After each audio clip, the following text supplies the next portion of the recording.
Bienvenue encore et toujours dans la salle de thématique intelligence artificielle et robotique.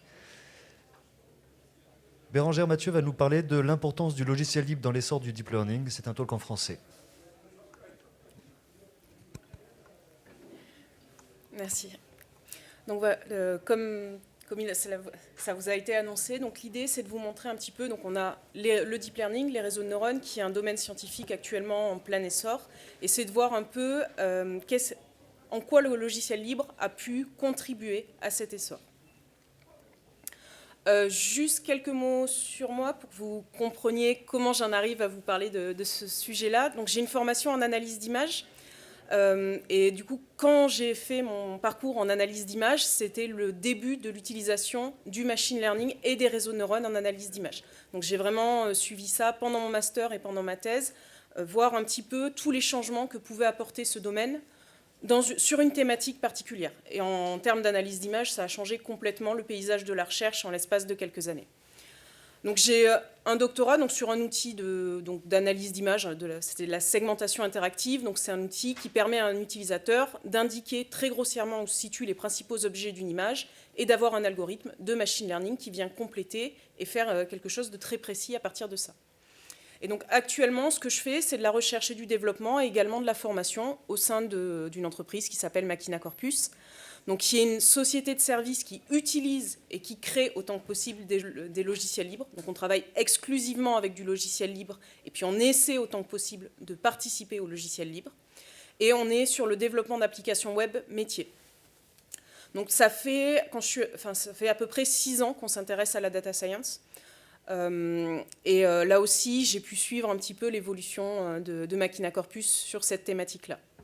Donc actuellement, les missions sur lesquelles j'interviens, ça peut être de l'audit ou carrément des projets, des applications web. Et l'idée, c'est souvent de concevoir la partie intelligence artificielle et de venir l'intégrer dans l'application web.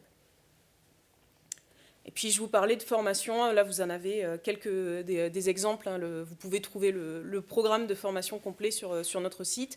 Donc sur tout ce qui est intelligence artificielle, on part d'aspects juste aller chercher des données, les visualiser, les comprendre, et on va jusqu'à des concepts assez poussés sur le deep learning, par exemple de l'analyse de texte, de l'analyse d'image. Ce qu'on va faire un petit peu moins, c'est la vidéo et le son, où on manque de personnes dont c'est la spécialité. Alors l'idée, c'est de commencer par vous présenter un petit peu ce que c'est que le deep learning, parce que peut-être que tout le monde ne sait pas en quoi ça consiste. Et puis ensuite, on va vraiment rentrer dans le cœur du sujet, donc la dynamique entre logiciel libre, deep learning, recherche et industrie. Et on va voir que c'est vraiment une dynamique très particulière qu'on ne retrouve pas nécessairement dans tous les domaines scientifiques. Et puis je vais terminer par un petit peu d'éthique, de réfléchir quels sont les apports du logiciel libre en termes d'éthique, et puis quels sont aussi ce qu'on peut demander un petit peu plus loin sur l'intelligence artificielle, parce qu'on va voir que c'est loin de tout faire. Alors, si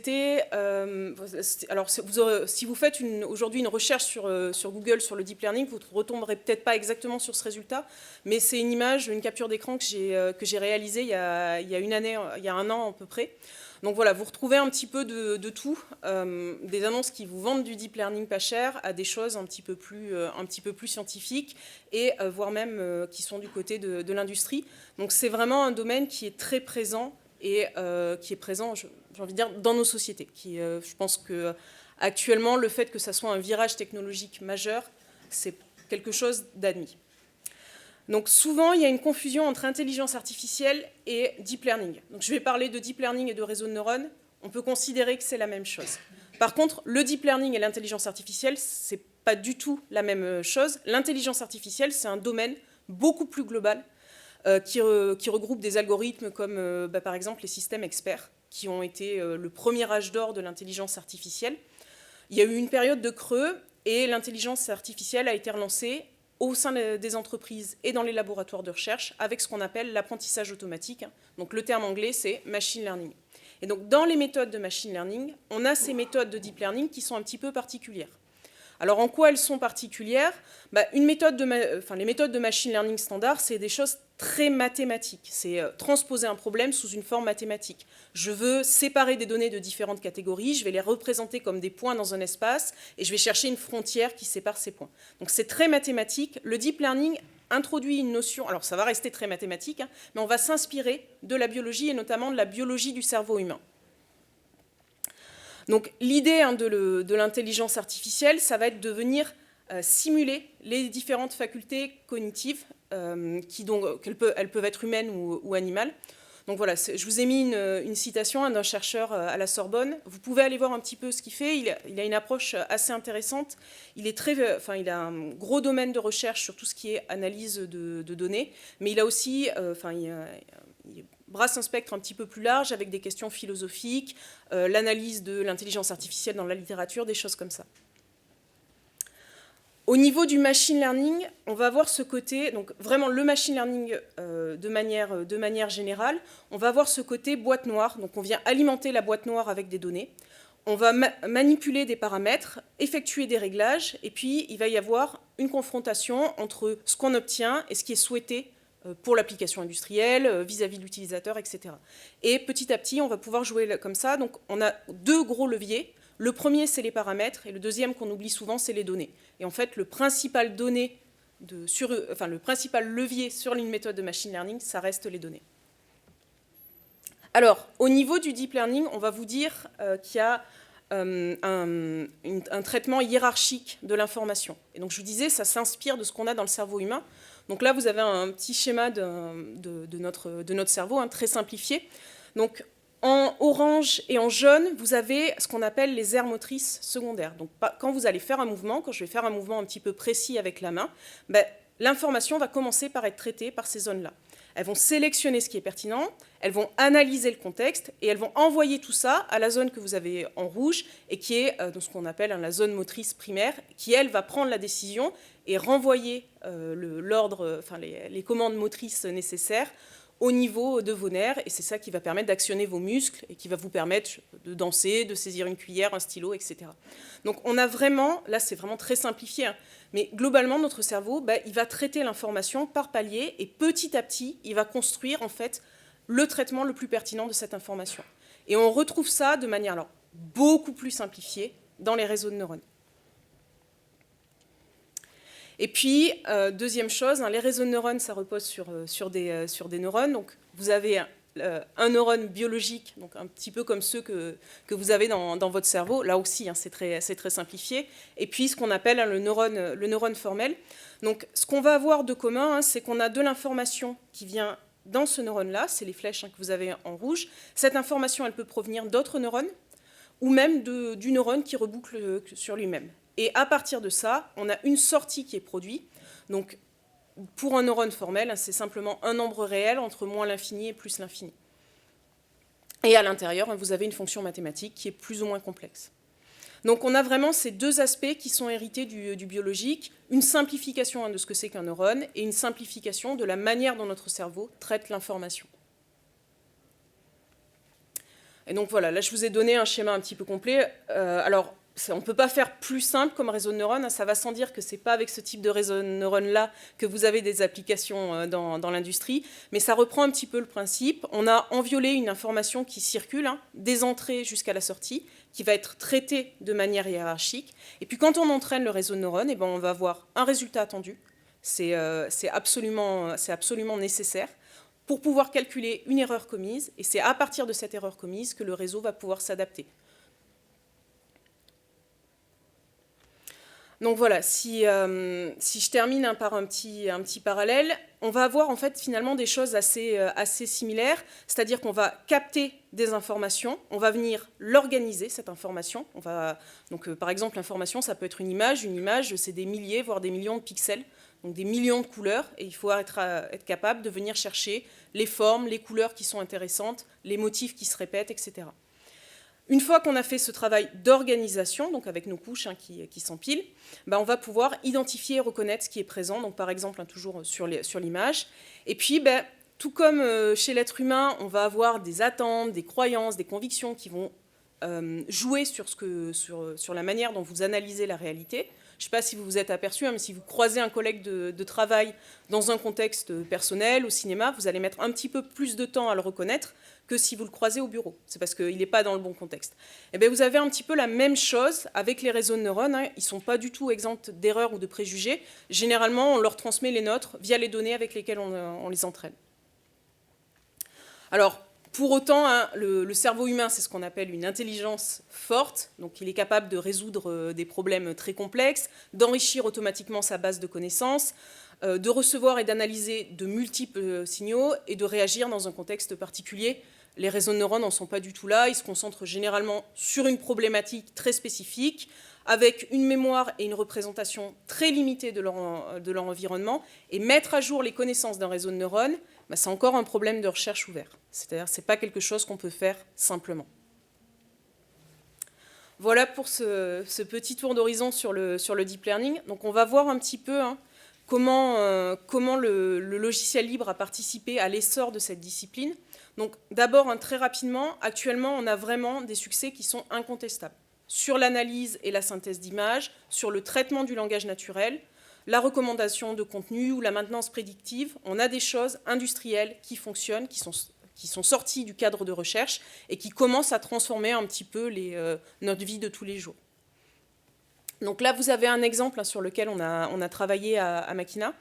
On a regardé un petit peu l'état de l'art en logiciel libre, hein, les réseaux qu'est-ce qu'on obtenait avec des réseaux de neurones capables de détecter des toitures. Donc ça peut permettre hein, de faire un suivi du territoire et notamment des constructions sur ce territoire-là. Et puis un autre exemple, hein, parce que c'est vraiment, enfin moi en tout cas, ça a été une des évolutions qui m'a le plus marqué, c'est tout ce qui est traduction. Donc je me souviens, quand je faisais mes devoirs d'anglais, c'était Google Translate, c'était à proscrire, sauf à vouloir avoir des fautes énormes dans mes devoirs. Si vous regardez actuellement, il est capable de faire des accords en genre, en nombre, donc il a vraiment, vraiment progressé, et les réseaux de neurones y sont pour beaucoup. Donc on a plein de sujets comme ça, prometteurs. Donc par exemple la mise en correspondance, hein, c'est d'arriver à prendre des descriptifs par exemple de produits et se dire ah oui ça c'est le même produit.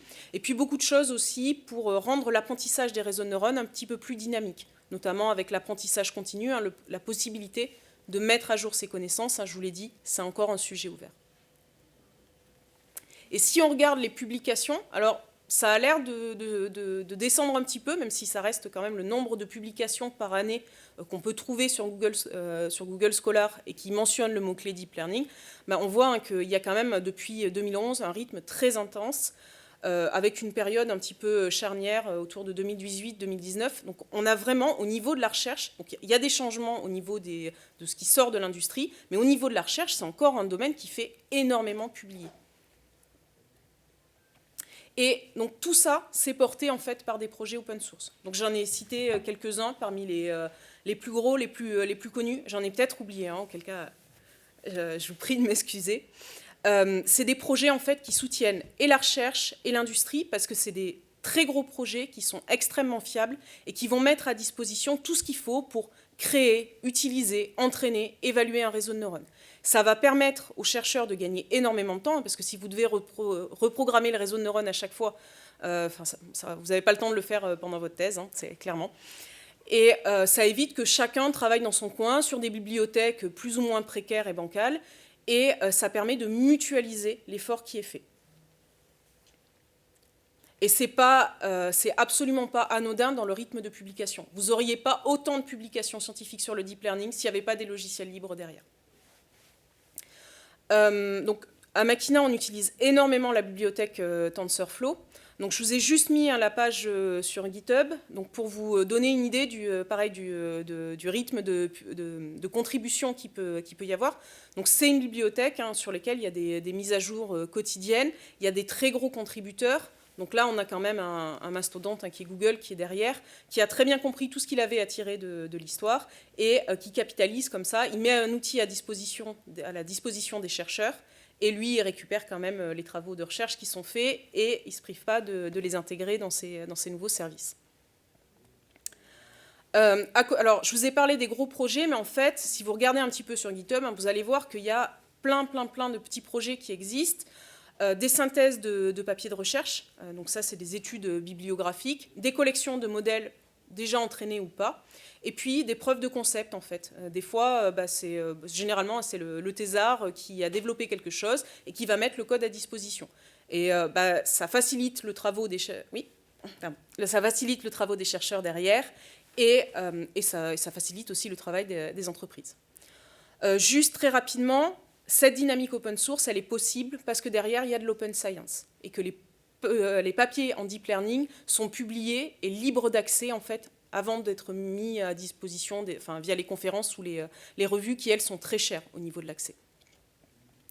Donc, ça permet aux développeurs de disposer du papier original, de contacter les auteurs et de tracer les évolutions de l'algorithme. Si vous n'aviez pas ça, le travail pour proposer des logiciels open source, il serait beaucoup plus compliqué. Et alors, on a très peu de solutions propriétaires. Donc, en analyse d'image, il y a un mastodonte qui s'appelle MATLAB, et MATLAB a loupé le virage en beauté et a un mal fou à rattraper des projets open source. Donc c'est vraiment une dynamique très très intéressante et ce qu'on monnaie en fait souvent c'est des services dans le cloud.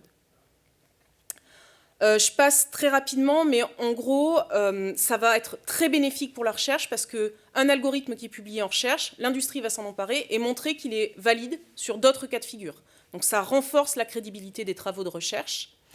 Et puis, sur les gros projets open source, souvent, vous avez des personnes qui sont à la fois mathématiciens, développeurs, data scientists. Alors, des fois, ils n'ont pas les 3 casquettes, mais globalement, c'est une synergie qui se met en place. Et on a des projets qui sont vraiment très fiables là-dessus, sur tous ces aspects.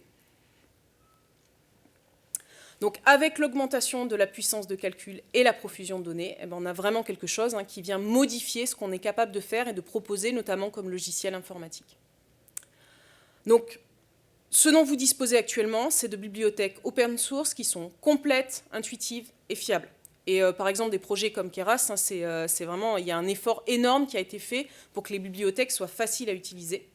Et donc, on va avoir des processus industriels qui vont consister à prendre une architecture existante, à la réentraîner un petit peu sur leurs données, à venir, il y a un gros travail, nous, le plus gros travail, en fait, c'est sur les données en elles-mêmes pour les nettoyer. Et puis ensuite, en fait, en s'appuyant sur cet écosystème, ça va tout seul parce que entraîner un réseau de neurones, c'est facile à faire. Et même pour l'intégrer dans une application web, on a plein de solutions open source qui existent. Par exemple, TensorFlow Serving qui va permettre de mettre à disposition un modèle via un serveur web, ou MLflow qui va permettre de suivre tout le processus de recherche, de comparer les différents entraînements et d'avoir un outil très confortable à utiliser pour faire de la R&D. Alors, je vais terminer juste sur les questions éthiques. Le problème, c'est le problème de la boîte noire, en fait. Ce n'est pas parce que vous avez le code de l'algorithme que vous avez tout. Et en fait, ce qui va vous manquer, c'est les données. Si vous voulez vraiment savoir ce qu'un algorithme, ce qu'un réseau de neurones fait et est capable de faire, vous avez le code, ça ne suffit pas. Il vous faut les données qui ont servi à l'entraîner, sinon c'est impossible de le comprendre. Donc juste un exemple de ce qu'on peut avoir. Là, vous avez un processus d'apprentissage continu. Donc j'ai des données initiales, j'entraîne une première intelligence artificielle, j'envoie de nouvelles données, j'obtiens une nouvelle intelligence artificielle, etc. etc. Mais là, il y a un problème qui est classique, c'est le problème de l'oubli catastrophique, c'est-à-dire que les premières données sont complètement oubliées au profit des données suivantes. Donc ça, c'est un résultat qui peut être très, très embêtant si jamais vous avez mis votre réseau de neurones à disposition du grand public. Donc, si vous voulez vraiment pouvoir auditer de l'intelligence artificielle et des réseaux de neurones, il ne faut pas demander seulement l'accès au code, il faut demander l'accès aux données. Et parce que c'est les données qui vont vous permettre de constater, par exemple, que votre algorithme a des biais, qu'il peut être, je ne sais pas, misogyne ou raciste ou autre. Si vous n'avez pas la possibilité d'auditer les données, en fait, vous allez avoir une vision qui est très restreinte de ce que fait l'algorithme. Et la deuxième chose, c'est demander l'accessibilité au logiciel final. Ce qui est très souvent, vous n'avez pas. Les logiciels qui utilisent des réseaux de neurones, eux, ne sont pas en open source. Et en fait, on ne sait pas quelle est la part réelle de l'IA. Notamment, j'ai des personnes en formation qui viennent se former parce que, alors j'en ai notamment dans le domaine de la finance, on leur propose des services révolutionnaires et elles ont besoin de savoir si ce qu'on leur propose, il y a vraiment de l'intelligence artificielle ou si ce n'est pas quelque chose de complètement fictif qu'on est en train de leur monnayer à prix d'or. Et cette part réelle de l'IA, en fait, elle peut être assez petite parce que souvent, on a besoin de consolider l'algorithme puisque le côté boîte noire, il peut se tromper sur des choses qui sont très simples. Donc, on vient le consolider. Les choses simples, on les traite et on garde le réseau de neurones pour les choses qu'on ne sait pas traiter autrement. Donc le code auditable, le code qu'il faut réclamer comme étant open source, c'est le code en entier. C'est bien sûr pas juste les bibliothèques qui ont été utilisées. Alors, ça a quand même un avantage, ces bibliothèques, c'est que ça démocratise l'accès au domaine. C'est-à-dire que le fait qu'on ait des bibliothèques comme Keras, comme MXNet, ça permet à n'importe qui s'intéresse un petit peu au domaine de faire rapidement des tests et de s'auto-former. Donc là-dessus, c'est sur un domaine qui va prendre une telle importance dans nos sociétés, bah, c'est quand même très appréciable. Et je crois que j'ai fait le tour de ce que je voulais vous présenter. Bah, du coup, si vous avez des questions, je pense qu'il nous reste un peu de temps. Il nous reste du temps. Merci beaucoup pour cette excellente présentation. Question ? Bonjour, merci pour la présentation. J'ai une question concernant les attentes, une question plus de prospective. D'après toi, qu'est-ce qui est susceptible d'arriver comme grand changement au niveau du grand public autour du deep learning? On voit plein de choses donc, qui ont eu des transformations majeures. Tu as cité Google Translate, c'est un bon exemple, je trouve. Il y en a d'autres dont on entend parler, notamment au niveau du Go, au niveau des jeux vidéo, au niveau plein de choses, autour de TensorFlow et puis des recherches de Google.